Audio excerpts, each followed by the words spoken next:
बोले सत्य सनातन धर्म की जय।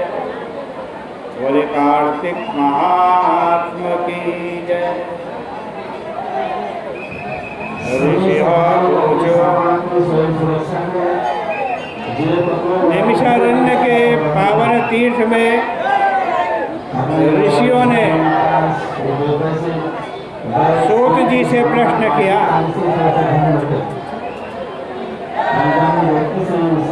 विष्णुपादाग्र संभूता या गंगेत्यभिधीयते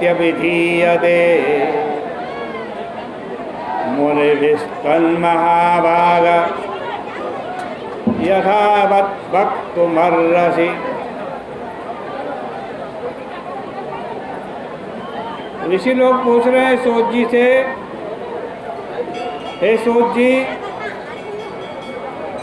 विष्णु जी के चरणों से उत्पन्न गंगा जी की कथा कहो।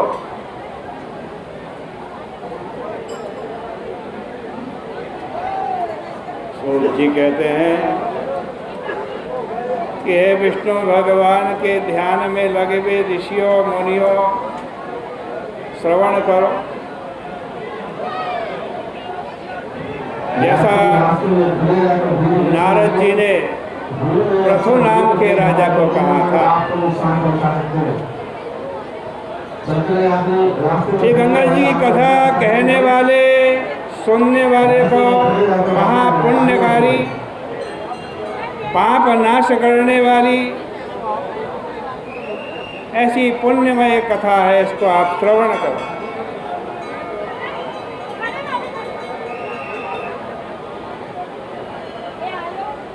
इंद्रादि देवताओं को उत्पन्न करने वाले कश्यप नाम के मुनि, उनकी स्त्री दक्ष की कन्या एक दिति थी और दूसरी अदिति थी। अदिति देवताओं की माता थी और दिति दैत्यों की माता थी। देवता और दैत्यों में परस्पर संघर्ष चलता रहता था। प्रहलाद जी का पौत्र श्रीमान बलि नामक दानव राक्षसों का राजा था। वह इस पृथ्वी का भोग करने लगा। विरोचन का पुत्र बलि महाबली था। उसने पूरी पृथ्वी को जीत लिया और पूरी पृथ्वी को जीतने के बाद स्वर्ग को भी जीतने का इरादा करने लगा।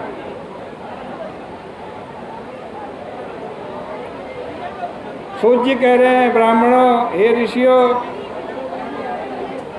उसकी सेना का हम क्या वर्णन करें। 10,000 कोटि पैदल उसके सैनिक थे, लाखों हाथी थे, उतने ही घोड़े थे, रथ थे। आज कहते हैं उसके मंत्री भी कुंभंड, कुंभकर्ण नाम के मंत्री बलि के समान, और उनका पुत्र बाणासुर, आज वो भी बहुत बलवान था।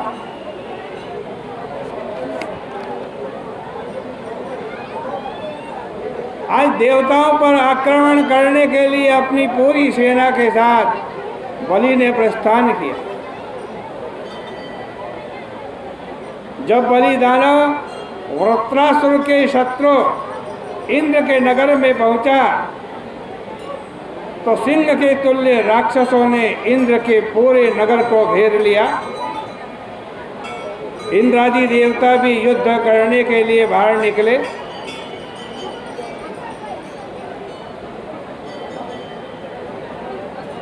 देवताओं और राक्षसों में बड़ा भयानक युद्ध हुआ। अनेक प्रकार के अस्त्र शस्त्रों का प्रयोग किया गया।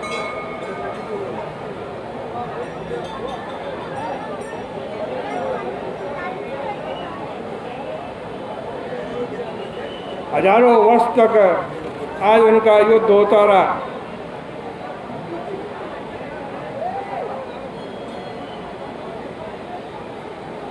आज कहते हैं देवता भी राक्षसों पर अनेक तरह के हथियार चलाने लगे। फिर राक्षसों का बल बढ़ जाने पर देवता देवलोक को छोड़ करके भाग गए, पृथ्वी में भटकने लगे। उधर नारायण भक्ति में लगे बलि दानव आज तीनों लोकों के स्वामी बन करके राज्य भोगने लगे।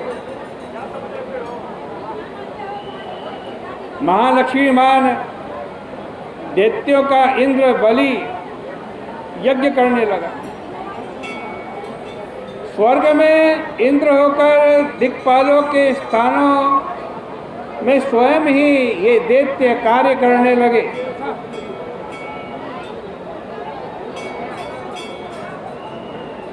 यज्ञों का भोग स्वयं लेने लगे।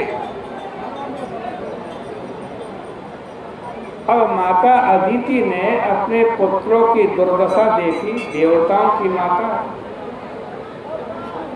मेरे पुत्र दर दर भटक रहे हैं, हार गए हैं, स्वर्ग भी उनसे छीन लिया गया है।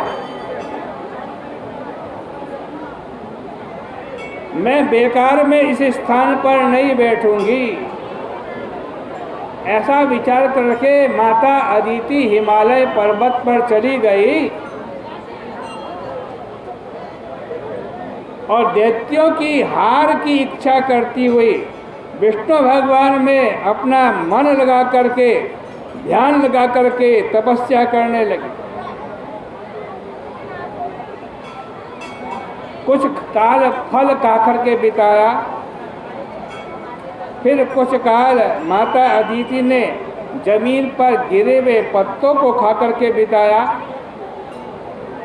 कुछ काल जो है केवल वायु पी करके, वायु,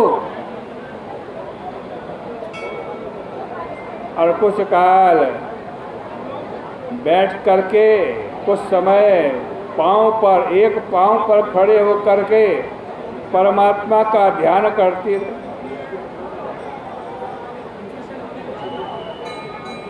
बड़ी कठिन तपस्या माता अदिति कर रही थी।